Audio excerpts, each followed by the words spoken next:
ഇതാണ് പുതിയ കോൺഗ്രസ്. പുതിയ കോൺഗ്രസിന് ആശയപരമായിട്ടൊരു വ്യക്തതയില്ല. അതൊരു ചരട് പൊട്ടിയ പട്ടം പോലെ പറക്കുകയാണ്.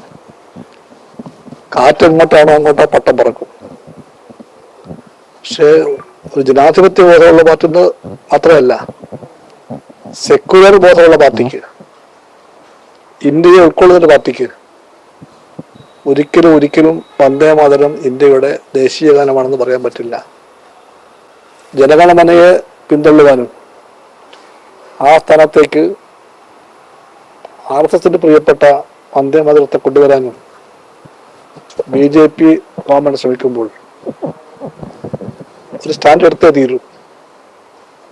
ആ സ്റ്റാൻഡ് വന്ദേ മാതരം BJPക്കോ RSSനോ പ്രിയങ്കരമാണെങ്കിൽ പോലും ഇന്ത്യക്ക് ആ പാട്ടിനെ ദേശീയ ഗാനമായിട്ട്, ദേശീയ ഗീതമായിട്ട് പോലും അംഗീകരിക്കാൻ പറ്റില്ല എന്ന് കണ്ടു നമ്മൾ പറയേണ്ട വേളയിൽ AICC ആസ്ഥാനത്ത് എല്ലാ വരികളും പാടുമ്പോൾ രാഹുൽ ഗാന്ധിയും മല്ലികാർജുൻ ഖാർഗെയും സോണിയാഗാന്ധിയും എല്ലാം കേട്ടു നിന്നു. കോൺഗ്രസിന് അറിയില്ല എന്താണ് എന്റെ രാഷ്ട്രീയം. അതുകൊണ്ട് കോൺഗ്രസ് രാഷ്ട്രീയം പഠിക്കാൻ ശ്രമിക്കണം. വന്ദേമാതരത്തിന്റെ 2ാം സ്റ്റാൻസ് കഴിഞ്ഞാൽ 3ാം സ്റ്റാൻസ് മുതലുള്ള ഓരോ വരികളും ഒരു പ്രത്യേക മതത്തിന്റെ ദേവതകളെ വാഴ്ത്തിപ്പാടുന്നവയാണ്. അങ്ങനെയുള്ളൊരു പാട്ട്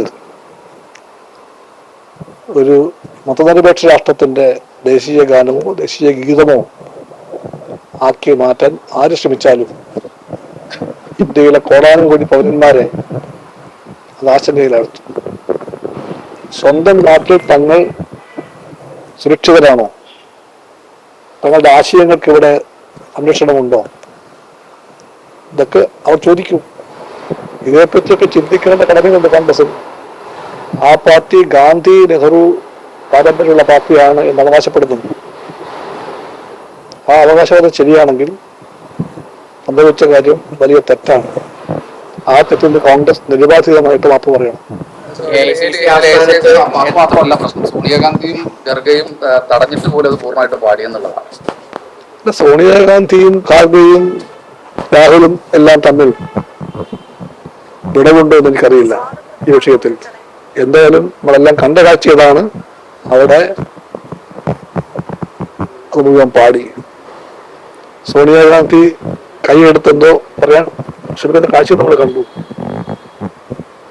ജലന്റെ പക്ഷെ പറയുന്നത് ഖാർഗെജി ഗ്രഹിക്കാൻ വേണ്ടി കസരെടുക്കാൻ പറയുകയാണെന്ന്.